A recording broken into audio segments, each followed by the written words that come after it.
a culture of underbidding amongst the bands. So the competition amongst the bands might be, let's say that there's a set rate for 30 minutes, and almost every band in the city does this.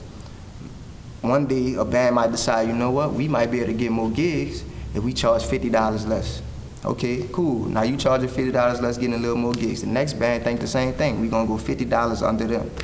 Now, the price for brass bands for 30 minutes just went from this to $100 less, just because two bands decided that they wanted to try to get an edge, like financially.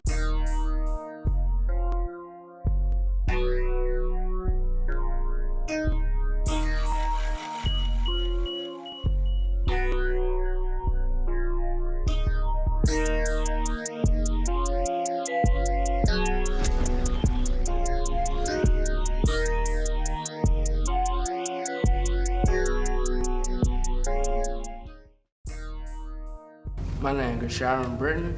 I play snare drum. I'm from the Nightwall. I went to car. I go to Southern. Yeah. I thought you were gonna say your name Biggie.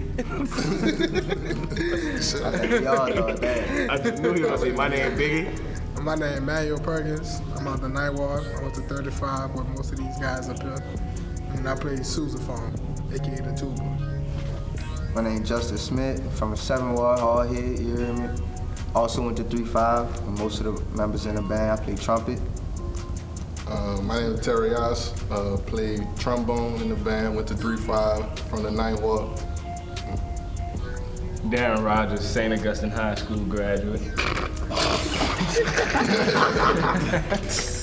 Oh, Lord. Okay. My name is Elijah Jet. Everybody call me Butter. I'm the trombone player, and I'm from the West Side. You know that West Bank all day. Oh no. Chill out. Boy, you know you from the same. Morale Hoskins, I'm from Florida. He's from Florida. I'm the odd one out.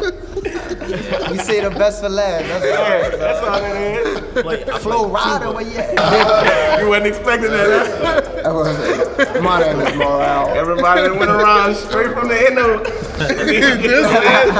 last dude. I wasn't even thinking about that. I was like, From Florida.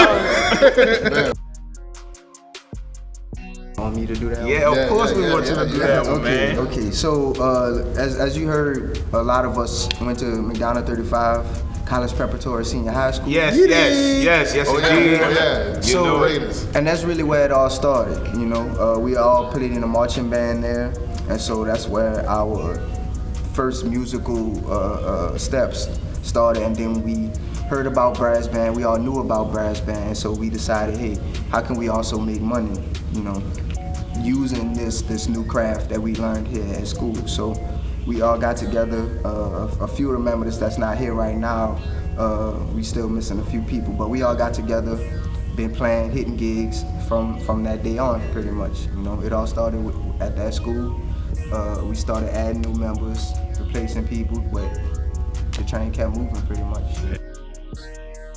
It's like when you watch movies, when you watch TV shows, the band kids are always like geeks, pretty much. They're known as like, you know, the losers, the lames of the school. We the poppin'. You know, they braces, glasses, into comic book stuff like that. Down here, We the poppin'. it's kind of the opposite, you know.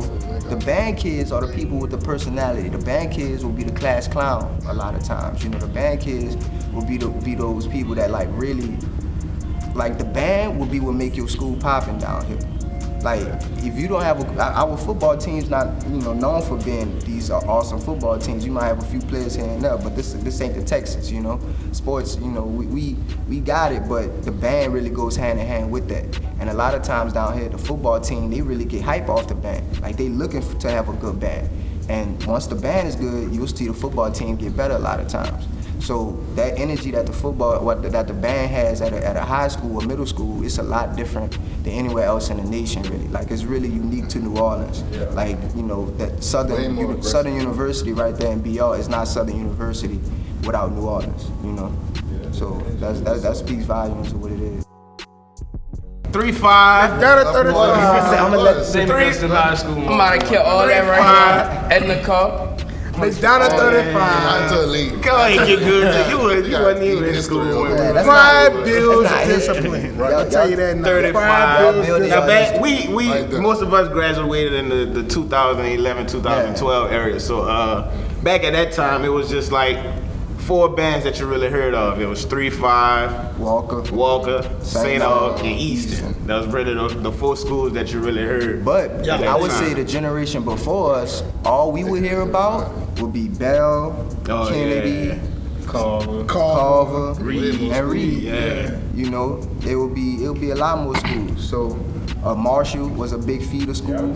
Like almost everybody in all of these bands that we talked about went to middle school at Marshall. So you know, it goes to show that there's a feeder culture just in the city itself. Like these people, most of the people who were section leader in like high school and like had position in the band, they either played at elementary school or went to Marshall and had that leadership role, or like they learned at an early age. Like the musicians down here, like you hear Christian Scott say it a lot, they call us Jedi because they really do start at a young age. Like you'll be 4, you know, trombone shorty started at 4 years old, if not younger, you know. So we really start young, and so I think that's where that influence come from and where that power come from. Yeah, definitely. Get put instruments in our hand at a very young age. Very young age. Yeah, there's no city like New Orleans. It's like we all love it. Like all these guys here, we all love this shit. So it's like we just try to mimic what we see and try to push the envelope further to where we know it can go. Definitely. We know that it can go further on beyond what our predecessors have done. So it's like, okay, we wake up, we hear what they've done, and it's like, okay, cool, we can do this, but we can also do this too. So let's push it further than what we've already done. That would make me say it. Go ahead, do your So thing. when we was young, when we first came in the game, we can't even lie. Like we used to try to be like the Stooges. The Stooges was like our, They was the like band at the time. Yeah, they was the hot band at They the was time the when we band got in at the the time. scene. So you know that's what we knew as the people who was hitting the second lines in the street, the people who was having the high hope pact on Thursday. So it's like, all right, let's try to kind of like do what they doing, so we could get our name out like that, so we could hit these things in the street, so we could have our own little spot popping. So Stooges, major shout out to the Stooges brass band. Yeah, Absolutely. yeah. And then, we continue to grow, continue to try to pattern ourselves or try to, follow in the footsteps of those that came before us. So I remember we would try to do like Soul Rebels things. Yeah, or definitely. try to go, switch gears and go in that direction, which is crazy story, because he actually is the tuba player for the Soul Rebels now. Yeah, definitely. So, shout out to Shout out to the my Rebels. dog was right there, man. Yeah. Best tuba player in the city. You know it. The GOAT. But we had a lot of different influences. Rebirth, of course. You can't be a brass band without Don't being forget about influenced the by new Rebirth. bird, man. Oh, yeah. You gotta have that Brass soul, band. man. You gotta have that Yeah, soul, yeah. man. Definitely. Dirty Dozen brass band, Hot 8 brass band. Yeah, we really, everybody. we really, held no bars when it came to who we can borrow from, who we can get influence from. Because at the end of the day, we trying to be great. So it don't matter who can assist with that greatness. Really, you hinted on it earlier, it's personalities. Because with brass band, as opposed to a lot of different other bands, it's a lot of members. We come from marching bands, so we used to 150, 100 members. And so a lot of times this brass band world will kind of mimic that thing. So where we a deep band, you might have 7 people, 8 people just on the front row, 3, 4 on the back. At a second line, we having 2, 3 tubas sometimes, So it's a lot of people, a lot of different personalities, a lot of different inputs, a lot of different schedules. So that can be, a lot more complicated than people think, because everybody got a mood, everybody got a vibe, everybody, might not be feeling that good that day. So it's a lot of stuff that you gotta work into, especially when you're trying to be creative together. Because being creative, that bring out emotion anyway. Yeah, everybody got their different thoughts going into. So we trying to create something, and it's emotions high from the jump. But that is really all who you know. For real. Like you can get a lot of stuff and get into a lot of places based on the company that you keep. Like if you keep a lot of good company, they'll be able to plug you in with people that run this club, run that club, run that club. And if you still plug them with different people that still keep good company, they can get you plugged in with these people that have these gigs, these people that have these gigs. So with that, it's just based on who you know. Yeah, now there can be some drama with that as well. Like the brass band world does have a lot of drama to it. We say all the time, the Brass Band World really could have its own reality show, and it'll be a hit. MTV, It'll be get at me. I got a better pilot. than Real Housewives. Come on up, come out. You think Better than Real Love and Housewives. Brass Band, You New think Orleans. Love and Hip Hop? You better You come think- see about this here. You think Love and Love and Brass Hip Hop Band, New gave y'all Orleans. We got views? some, we got some stuff. Look, baby, we got views for you. I got views for you. I'm telling you, you'll think this was the Hot Boys. But, you know, the Brass Band World does have drama and like a culture of underbidding amongst the bands. So the competition amongst the bands might be, let's say, that there's a set rate for 30 minutes. And almost every band in the city does this. One day, a band might decide, you know what, we might be able to get more gigs if we charge $50 less. Okay, cool. Now you charging $50 less, getting a little more gigs. The next band think the same thing. We gonna go $50 under them. Now, the price for brass bands for 30 minutes just went from this to $100 less just because two bands decided that they wanted to try to get an edge, like financially, monetary wise, not musically. You're not gonna get your edge by becoming a better band. You're gonna get your edge by charging less, by cheaping on your product. And so that then brings the market price down. So now instead of a brass band being worth this, a good brass band is now worth this. And so the whole thing gets misconstrued, you know?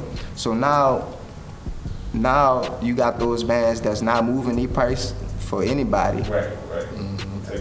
And now they getting all the out of town gigs, they touring, they doing blah, blah, blah. And then in the city, it's kind of like this mosh pit of who gonna be on this weekend? We doing it weekend by weekend. Who gonna be on this weekend? You know, and people doing whatever it takes to have the most gigs that weekend. So it was kind of rough at first. Like at first when COVID first hit and everybody was like real scared about it. Nothing was going on. Like you didn't have nothing. You didn't have bars open. You didn't have clubs open. You wasn't even having people having parties. For us to play the 30 minutes, the weekend gigs. So, but then after a while, maybe a few months, like people started having like their little private parties again. So that started rolling in again. You're doing 30-minute here and there, 30-minute here and there, and then eventually the clubs or like the club scene, like the Frenchman area, the Bourbon area, all that kind of started opening back up, the bars and all that. So around the end of COVID, well, not really the end, but when it kind of like lightened up a little bit and the city started opening back up, when it went to like phase 3 or something like that, phase 4, then everything was kind of like almost back to normal, like almost a little bit, not all the way there, but almost. But now stuff is like, you see Jazz Fest is canceled, everything is, it's kind of getting canceled again. So we might be going back to that same situation. It's a trickle down effect now. Yeah. Definitely. Yeah, we'd love to do all that. That's a goal. Like, we're not limited to just playing brass band, the traditional brass band music. We can pretty much do it all. Yeah, so that's something that we talk about a lot actually, and we just recently dropped our first album. Yeah, we just recently dropped our first album, Pop Up, 21st Pop Up. Hashtag Pop Up. Hashtag Pop Up, yeah. Go get that. Go get Apple Music. Spotify. Everything. Tidal. All streaming platforms. Everything. Go get it. It's up there. So a lot of the times, yeah, like you'll be riding in the car and you hear some inspiration comes from all type of places. You might just hear like one little melody, like something just real simple. I'm riding and the next thing you know, you like, yeah, that's nice. And then you come with another part. Or if you just got that part, the music is so creative. Everybody's so creative in the band. You could come to practice with just that one part, and then everybody coming around with a part. The next thing you know, you got a hit. yeah, one of the crazy things about brass band music and what makes it so special, the structure is simple, right? Yeah. But that allows for so much freedom and so much play within that structure because you're not worrying about the complexity of it, right? Mm-hmm. So you got your tuba part, you got your bass line, you snare drum playing with the bass drum, you got your ting ting ting. That's your constant, right? And then you got the trombone part. Trombone's gonna play their part, have a nice rhythm that complements the bass line. The trumpet's gonna come with their melody on top of all of that. And the form of brass band music is usually quite simple as well. Back row come in, 8 bars later, 16 bars later, trombones come in, 8 bars later, trump melody come in. That's gonna be a bridge, and then you back to the melody, then we gonna sing it, then after we sing it, we probably gonna either solo or come back in with the bridge, and then we taking it out, So since you already know that that's what's gonna happen, all right, let me figure out how I can make this simple thing complicated, but with my creativity. And that's why on brass band music, you hear all these people soloing pretty much over the whole song, because the song's simple, so we can just start doing whatever on it. You know, the trombones always ad-libbing throughout the whole song. So it really, a song can be made any kind of way. Like we got one of our songs, Energy, that started at practice. We just kept playing this one little lick, and then I took that lick and wrote a song about it. Just how quick it happened. He might, just how quick it happened. You know, he might write a song from top to bottom and just give everybody the parts.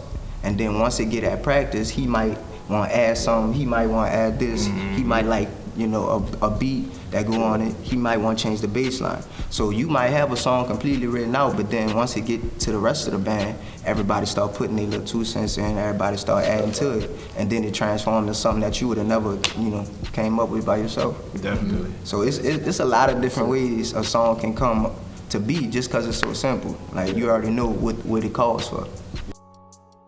He can speak on that the most probably, because we big on the vibe, we big on everything definitely. feeling right. You already know we what not I'm gonna about to sound go. good if we not Right. feeling good. Yeah. You know? So he can definitely. It's like we was all partners. We was all partners before we started playing music. We was all brothers, you know. So that kind of like play a huge part in this band, cause we not like no other band. We was all cool. So we all know each other. We know the vibe. I know when he having a bad day. I know when he having a bad day, so on and so forth. So that kind of comes with the music. Like, so everything about this band is a vibe band. Like, we vibe off each other. If everybody feeling good, the music gonna feel rocking. It's gonna be knocking. Everybody in the club dancing. If one person kind of like off a little bit, everybody Kill it. Yeah, everybody off. Is it so? You know, we know each other that well. Yeah. So it's like, yeah.